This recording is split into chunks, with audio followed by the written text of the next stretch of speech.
Music. At least I thought we had intro music. It was supposed to play. Hey, folks, thanks for tuning into the BAMF podcast. I'm your host, Michael Lafferty, and today is our completely informal and without an agenda movie chat with Jacob Blackman. How you doing, sir? Hello. Doing well today. And Marvel Comics artist, Sean Isaac. How you doing, Sean? I'm alive. After falling down some stairs yesterday, I'm alive. I'm sore, but I'm alive. Yeah. Oh, I'm glad you're all right. Did you break anything? No, but I do have some pretty intense bruises, and like my one finger looks like a little pork sausage. Oh, good Lord, man. But it's not the drawing hand, so it's fine. That's fine. It's not the drawing. You should get that checked out, man. Yeah, it's a little swollen, but it's okay. Okay. Well, I bashed my hand at the gym yesterday, and I was feeling all butthurt about it. But your story really beats mine, so I should keep things in perspective. Oh yeah, I mean, I slipped on the top of the stairs, and I hit the stair so hard that it like dislodged the stair, and it slid down like a cartoon character. But I was holding the family dog in my it's a little dog, so I was holding her, and I fell down, just trying not to like let her get hurt. So I like kind of grabbed her and stuff, and it was just all the way down. And I have this like blue mark just across my back, and like a lump on my forearm over here, and all this stuff. But I'm sorry, that's awful. Well, hey, talking movies, it sounds like both you guys have seen Godzilla versus Kong. Oh yes, giant ape punching giant lizard, and a special other monster that comes in later is a fun movie. Right, I'll let Jacob go over his stuff first. I'm not going to try and take over like I did last time. All right, no worries. Jacob, hand the mic over to you. I got to deal with something on the work laptop. So rhapsodize, my friend. Oh no. Well, I'm no Freddie Mercury, but I will do my best. I recently watched Godzilla versus Kong, and I thoroughly enjoyed this movie. This is not a complicated film. It is a flawed film, but it is a fun film. It is kaiju beat 'em up in all the best ways, especially in seeing the grand scale of the battles they do. In comparison to the past film, which kind of had a problem with that. There were these big battles between the various monsters, but often the action was so close into the battles that you couldn't really appreciate the scale that it was taking place. But the director here really seemed to learn that lesson, so we got to see these amazing scenes. I mean, the ocean battle where they're just going from one ship to another as Kong and Godzilla were fighting was exciting and interesting and terrifying, with the implication of how many poor sailors lost their lives. And yeah, the later battles in Hong Kong were just spectacular, and watching the two of them, it was fun. It was entertaining. I liked the continuing mythology of the expanding world, where they expanded on the hollow world concept that they introduced in the second film. So we got to see a little more of that, and a little more of how the world is reacting and living with the concept of giant monsters, and how people have to handle that. So all in all, an entertaining film. I enjoyed it. Huzzah! What do you think, Sean? Oh no, I agree with almost everything Jacob said there. Like I mean, the story wasn't all that complicated, but I mean, you don't go to watch two kaiju fighting each other for like Shakespeare. You know what I mean? I'm always of the I don't want to see the humans doing anything. Just give me 2 hours of monsters fighting. But it was really cool. The things I loved, like you said, is like the camera was out so you could see the fight, and there was like good choreography that made sense. I mean, for Godzilla, who's like a massive lizard. He doesn't have like big arms or anything like this. Like his fighting style was cool and it made sense, and so did Kong's, and the camera was just far enough away that you could you could see the scale and the scope. But I think two of the biggest things that I like the most about the movie is, well, three things. Is one, there was a lot of fighting. Like there was a lot. There could have been more. But there was a lot, which was cool.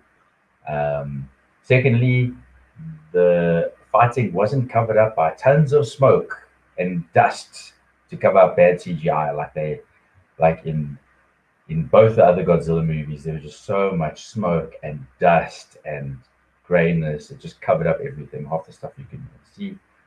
So in this, they did away with that. You can see the fight clearly. You can see the creatures clearly. You can see the freaking CGI on display. And then the other thing I really like was the use of color. They really, like, the colors in this movie popped so much, from like the red handprints to like you said, is in Hong Kong. Like there's just all these like neon colors everywhere, and like what's really cool is seeing like the reflections of those colors on the two combatants. You know, like you got like one side of the face is like purple highlights, the other side's like blue. It like really made the creatures pop in the movie, and I couldn't help but notice that. Sean's absolutely right there. The color scheme on this was amazing. It was beautiful. Yeah, the colors so good. Like it shows you can do a movie like that and not have it be all different shades of brown, as you mentioned before. No, it was fantastic. I'm curious now what the next step is in this particular universe, because it's like you've had people just waiting for this fight now. Now this has happened, so like, what's next? How do we feel about Mechagodzilla? Spoilers for some people. Better put spoilers in there for people. Okay, sorry, spoilers. Spoilers. There's a Mechagodzilla. Ooh. Yeah, go, Jacob. I didn't quite like the look of Mechagodzilla in this, but you know, it's kind of that difference between liking the looks of classic Transformers and then seeing the Michael Bay Transformers. You know, you understand why Mechagodzilla looks like he does, because there's a lot of moving parts, and he's got to have all those moving parts so he can move in the way he does. So I get why he looks the way he does. On the other hand, I liked what they did with the concept of Mechagodzilla in this, in the continuation from the old Toho series, in that it's, and this is a huge giant spoiler, his mind is that of a kaiju. In this particular instance, it's the mind of Ghidorah. No, I mean that was a very cool idea. Like, I mean, I saw it coming a mile away, but I was like, ooh, I can see where this is going, and that was really cool. You know, like that they tapped into his mind and just took over, and it was almost like another grudge match from the previous movie. Yeah. For those who aren't familiar with the old Mechagodzillas from the Japanese series, it's not that Mechagodzilla is just a giant robot that happens to look like Godzilla. In the old series, it was a dead Godzilla that they put armor and robotic. He was effectively an undead cyborg, and they were using the mind of Godzilla with computers to make it a weapon that could fight kaiju. And pretty much in most of the movies, it's often about the Mechagodzilla goes rogue and the mind of the kaiju takes over, which is what happens in this film, because it's Ghidorah. And Ghidorah wants to destroy all the other kaiju because he's evil. That's what we got, and so it was a nice twist for the film. I like the way he looked, but I think I liked how they all the extras he had. Because I mean, he's now fighting. You were like, how is he going to fight Godzilla and Kong at the same time? But he had like missiles and rockets and all those other things that just kept on popping up, and like a spinning tail blade thing. And I'm like, that was cool. Like all the extra stuff that made him stand out and gave him these extra tools in the fight were really rad. But speaking of the Transformers, like you had Michael Bay stuff, and everybody's like, yeah, because the classic Transformers will never work in live action, and then you have Bumblebee, and everyone looks amazing. Like they look like the classic Transformers, and they look fantastic. And I'm like, can I have more of that Transformers universe movies, please? Absolutely. I've heard that a lot from people about Bumblebee. Oh, it's such a great movie, and it's not because I had a giant crush on the Hailee Steinfeld at all. That doesn't count. That doesn't come into play at all. Speaking of actresses, do they give Millie Bobby Brown much to do in Godzilla vs. Kong? She has a bit of a continuing role in this. Unfortunately, she is saddled with comedy sidekick-itis in this. She's trying to do serious major things while having to deal with 2 comedy sidekicks strapped to her. So her scenes are just kind of there. Yeah, they didn't give it like so much. She wasn't. It was more. It was like a side story. It's like, oh, we need someone. It's almost like they're like, we need someone to do this one thing. So their whole plot is to do this one thing that only pays off like right at the end, and instead of trying to get. It's literally just that we have to tell a story of this person getting to this point. So we'll have them go through some obstacles to get there, kind of thing. Basically. It's it almost seems like in this kind of a movie, whatever happens, you could almost do 2 cuts of the movie, right? Here's the humans doing whatever the hell they're doing, and there's the kaiju that you really wanted to see. Yeah. Although the Transformers movies are very similar to that, I think. Mm-hmm. And I think they all fall into like that kind of like popcorn movie genre type thing, where it's like, we're not going to take the story too seriously. We just need them to do this because the plot demands that we have them do something. Yeah. Hey, you guys want to see the new Loki trailer? I thought it was. To answer your question, Mike, about where do you think they're going to go from there, I think this is the end of this particular movie series. Each of the previous movies had an end credits scene that foreshadowed the next film, but this one didn't. So I think, and where do you go from Godzilla versus Kong? I have no idea. So I honestly believe that this is the end of this particular movie series. Godzilla in space. I mean, there is space Godzilla. That said, I do want more giant monster flicks in my life. Yes. Give me more giant monster flicks. I mean, I love Cloverfield. I was hoping to get more of that kind of stuff, like horror. Like you got Godzilla and Kong, which are more like action adventure movies, but like more giant monster horror flicks. Yes, please. Why have we not seen a giant freaking Cthulhu on the big screen by now? You know what I mean? It's been like so long, and it would be amazing if they could get it right. I know Del Toro has been trying to do Mountains of Madness for many years, and the thing is, like, I have my suspicions that I think the reason they haven't done it yet is because Western movies love the jump scare, and H.P. Lovecraft are not about the slow, creepy stuff. Have you not watched Underwater? I did. I freaking loved it. It was awesome. So I totally didn't see that coming. That was when I was like, wait, what? And then it's like, oh my god, I didn't realize this is a Cthulhu movie. Okay, but not with Cthulhu, but I was like, this is totally an H.P. Lovecraft movie that I didn't know I was watching. Yeah, I enjoyed it immensely. That was really cool. Mm-hmm. I'm like, more of that, please. Hey, and there's Poppy Loco coming in. Hey, Walt, how you doing? Hey, Walt. Hey, Jacob. Sean! Hey, man, how's it going? Oh, my God, I love you. We'll send him some extra love today. I still can't accept your proposal, dude. It's all right. I was trying to tell my wife I had options. Now she won't believe me. No, that's actually going to be like, nah, I have proof. So, Walt, Godzilla vs. Kong, you have a take? I liked it. I think it lost something a little bit. over the previous two movies. The previous two movies were very gritty and now with a very military slant that I enjoyed.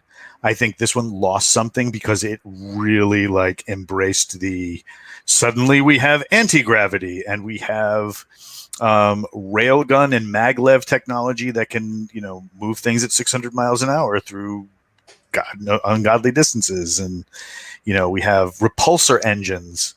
I did mention this was a flawed movie. Yeah. You see, I'm the opposite. I'm like, yes, we've got giant monsters. Give us some crazy, weird tech stuff as well. And show me a whole world within the planets that we haven't seen with weird shit going down. Yeah. But the thing is, people need to look at the old Godzilla movies, and this was the stuff that showed up. Oh yeah. You had the big flying ships that the Japanese government created with the Godzilla Defense Force to fight kaiju. Like those dishes with the little squiggly lightning bolts. Exactly. Oh my god. They had advanced weapons on that, and those were movies during the 60s and 70s. No one blinked an eye about that.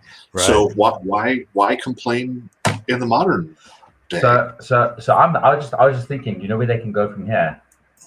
They go into the future, and you just have Pacific Rim Godzilla Kong together, fighting monsters from another dimension, trying to get into Earth.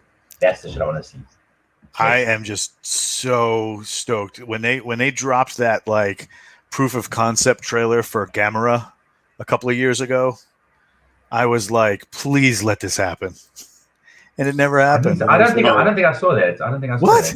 The one where they fought where he was fighting flocks of Gauss. Yeah, that's the one. Yeah, that looked terrifying. I would love to see that. Oh my god! You're gonna have to send me a link.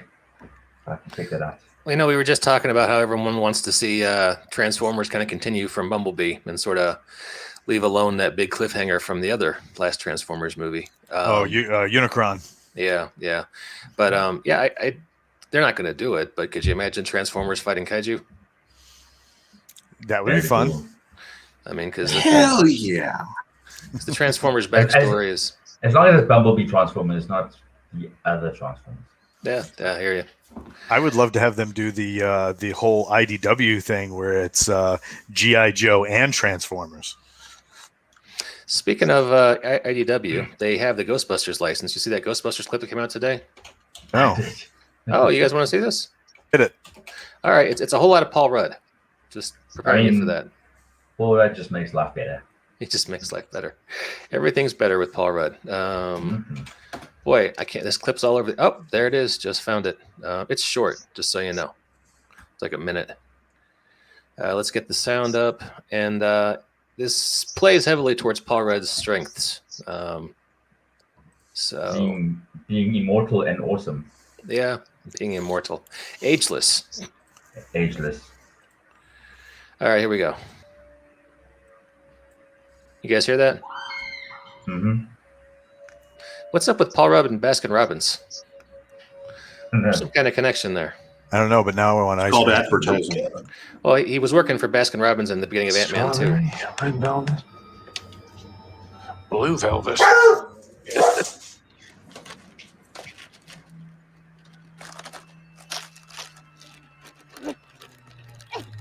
Ooh, no, Stay Puft Marshmallows.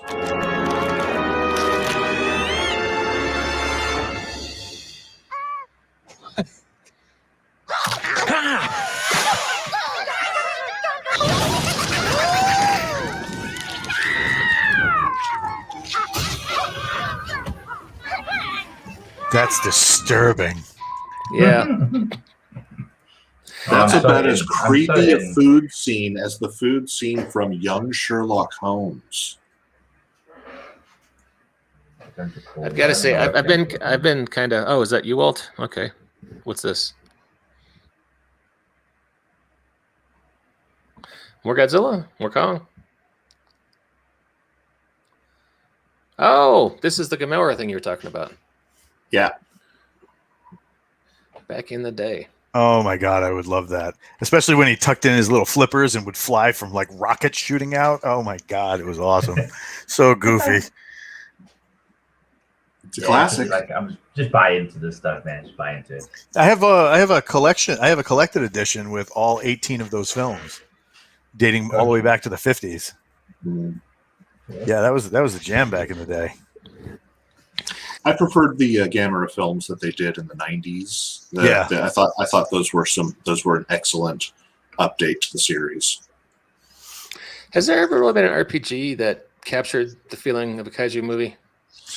There have been a couple attempts at it, but really they're just a whole bunch of I make a kaiju and you make a kaiju and we hit each other kind of things. So there's no real story or plot to those. I don't know about the kaiju thing, but there is Lancer that came out recently that has mechs in it,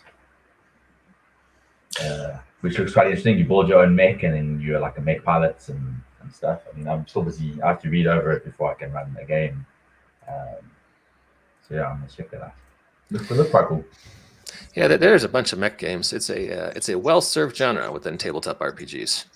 I had forgotten there is a Savage Worlds Adventure Edition kaiju supplement where they let you play kaiju. That's the one with the name you hate, right, Walt? Huh? That's the one with that name you hate, right? Which name? The Savage Worlds kaiju thing? Oh, where the guy threw in a whole bunch of weird Japanese to it. Yeah. I was like, oh, what? Why? Why are you doing this? It's called Dawn of the Kaiju. Oh, okay. I was thinking another one. Like I don't know. I wouldn't have like much fun playing as a giant monster, just going around stomping on things. I'm like, how can you build a campaign on that? You're like, well, I'll start at this city and just try and stomp on everything on the way. It's like it's better. That type of concept is better for like a board game where you fight your other friends around the table and that kind of stuff. Now, did you see that movie? Did you see that movie a few years ago where Catwoman was that like out of work something or other, and every time she stepped on the playground, she became a kaiju? Yes. Oh, yeah, that was okay. I like that. Yes, yeah, that was quite interesting. Like it was a nice concept. Like what? I mean, I don't know how. Like it was. I can't really tell what type of genre it was because at some point I felt really depressed in that movie. It was boy, I guess you call it. I mean, at its heart, it's kind of interpersonal drama because that creepy guy wanted really bad to be her boyfriend, and she really didn't want that. But it kind of had the trappings, and there was a lot of cool set pieces involving kaiju. So I guess that's why they made the phrase mashup. Yeah, absolutely. So, like, what mashup movies are you guys watching? Like last night, Jacob and I, we got together and I took a couple hours off, and we got together and we watched Late Phases. That was good. What's that? Jacob, you wanna run that one?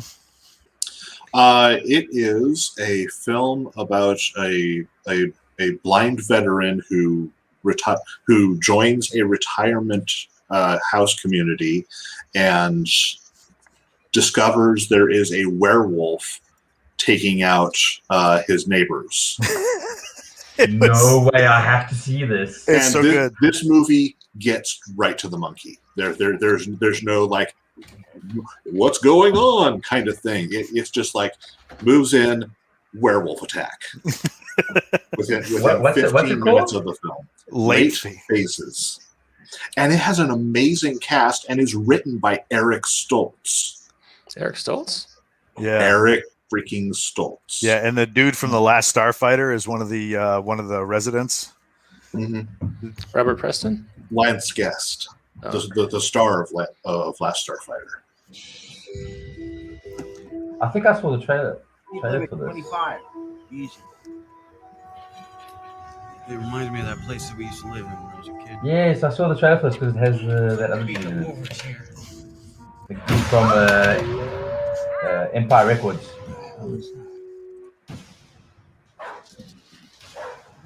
Now I have to watch this one. It's so good. It's a really good movie, and one of the things I like about it, it gets to the point, and there's none of that. What's going on? I don't know what this is. This guy figures out what the monster is just by the clues around him. Oh, it smelled like a dog. It was a big giant hairy animal. It only smelled happens like once a dog. month. These attacks happen once a month, and then it was mentioned that the full moon happened last night. It was the full moon last night. Okay. So he goes out and he like gets freaking silver bullets, and it's like okay, I gotta see this then. It was so good, right? I mean, Yeah. Oh god. There was a werewolf flick that I watched a little while ago called The Wolf of Snow Hollow. Have you guys seen that? I have not seen this. I am writing it down right now. Okay, Wolf of Snow Hollow. It's also one of those. It's really hard to define, because obviously now people are getting mauled and everybody's like this and this and this. Everybody starts like it's a werewolf, and you have like the sheriff guy who's like, werewolves don't fucking exist. You know, they're like, they don't exist. And the thing is, I can't tell what genre this movie is because he's clearly going through some stuff. Like he's an alcoholic and he's going to meetings and all that kind of stuff, and he's clearly like stressed out and seems serious, but the way he reacts is just hilarious. Yeah, check this out. Like it's just the main guy. I'm like, I can't tell if he's being funny on purpose or not. I enjoyed it. It's a nice little B grade flick. And the main actor is just like, I'm like, I can't tell if he's serious or funny. Yeah, so I skipped the trailer. This is an attack scene, so spoilers. It's an attack scene. Yeah, I enjoyed it. I thought it was quite rad as far as real flick stuff. Something tells me she's not going to make it. The camera's focused on her. Oh, she's dead. She's doing that. I heard a strange noise in the dark. I think I'll go out into the dark and say, hey, what's going on? When you guys watch it, message me afterwards and let me know what you think. When you get to the end, though.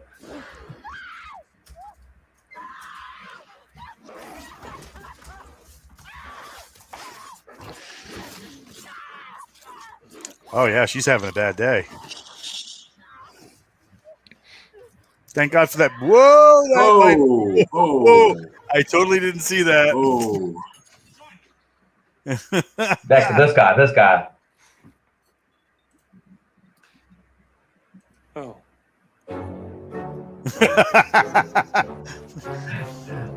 Like I can't tell. Like he's so funny. Like the way he reacts and like his expressions, but like he'll be doing it and you want to laugh, but it's a really serious moment. But he's just like so. He's a good actor, whoever he is. I don't know. Like it's very funny. I love campy movies like that. That's a lot of fun. Yeah, horror comedies are like my favorite genre. What was that? What was that movie that they had about a year and a half, 2 years ago, where it was a zombie film with like all those big name actors, and Kylo Ren was in it. Yeah, I know which one you're talking about. I didn't enjoy that. It was The Dead Don't Die. Bill Murray. Yes. Dead Don't Die. I didn't enjoy that though so much. I expected a little more. Like it was very dry. Gotcha. Dry. I was just like, okay, maybe this isn't my type of humor. But I mean, like I can see some people getting into it. I do have another movie recommendation though. What's it called now? The Dead Don't Die.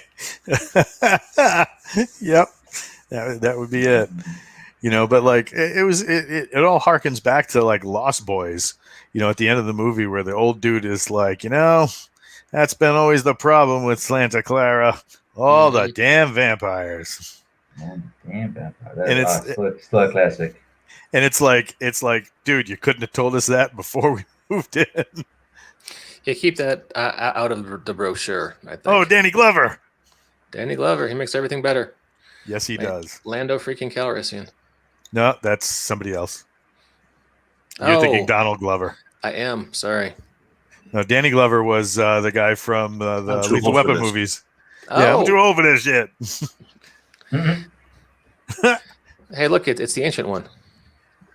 And this is just gonna keep going with something. Oh my God, so many big stars though. Yeah, it really does. I meant to check this one out, but well, I got plenty of time during quarantine. Oh, that's what's her name from Texas. Madeline Kahn. Yeah. No, not Madeline Kahn. Just too many actors to remember their names. Carolyn Kane. Tom Waits. All right, guys. Well, hey, we've been about it for about half an hour. I think I should probably wrap up because I got things slowly catching fire over here. Oh, goodness. Yeah, lots of good movies. And I'm just drawing like a blank on the movies I want to recommend, but I've got one, so that's fine. You guys can get back to me on that ending. All right. You guys want to do this again in 7 days? Yeah, sure. Right on. Right. I can't do another next Wednesday because I'm starting another streaming thing on Wednesday nights. Oh, nice. I can't speak about it yet because you're still been trying to organize stuff, but it is role playing oriented. Oh, you're gonna be one. Yeah, sweet. Good for you, man. So we're gonna start it up and just kind of see if there's a thing, if people dig it.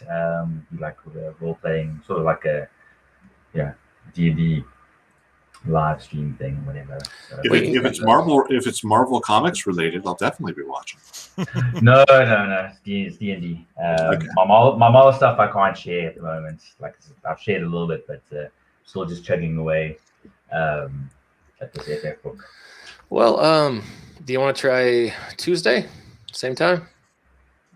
Yeah, we could probably do it Tuesday. All right, cool. And if you want to, I mean, we have a regular Monday game it's about 2 p.m. Eastern, noon my time, where we do just a quick hour lunchtime role playing session. Oh, what are you playing? Right now we're playing Beach Patrol. It's all about playing, lifeguards and slow motion. Okay, that's fine. No, well, Monday. So I have a game on alternate Mondays, and when my alternate Monday game isn't on, I have an alternate Thursday game. Now I'm gonna do this Wednesday one, and then I run a game on Sundays. You aren't gaming enough, man. You really need to put yourself more to this hobby. There's still like 4 nights in the week I still have free. I want to make a plan. Aren't you like drawing multiple comics from Marvel right now too? No, just the one. Just the one. Just slugging away at the one. Okay. But I was telling you, man, my Sunday night D&D games, like I haven't had so much fun DMing the game ever. I have like the best group. A lot of them are really new to playing, and they've only been playing for the past few months that I've been running it. And the enthusiasm and excitement, and just like you throw something at them, and like they just get so like amped, and they dive into the role play. Like literally the first hour when we start playing is just, I'll be like, so it's morning, you guys are waking up outside this cave, this is the weather, this is what the place smells like, and then like for the first hour they just dive into role playing and they start riffing off of each other for like the first hour, and then they're in character, and then afterwards we move along with the story along. But they might end up watching this, so I'm not going to tell you about the really intricate backstory I have planned for these characters for like later. But I'm gonna tell you sometime. I feel like I've crafted something really cool that'll pay off later. And the past like 2 days, like when I've had like before bed, I'm sitting making notes on villains and creatures they're gonna fight and stuff. It's been fucking awesome. I read a story the other day about someone on I guess you call it a homeschooling site. It's a site that specializes in additional video sessions for homeschool kids. And this lady makes $10,000 a month just running RPG sessions for kids ages 15 and under. Well, I mean, if this comic thing doesn't work out, maybe I can Well, fair enough. All right, guys, I got to jump back on the other laptop, but thanks everyone for checking us out. We'll do this again Tuesday, same time, talking more movies with no agenda. And till then, thanks for checking us out, the BAMF podcast. We will see you next time.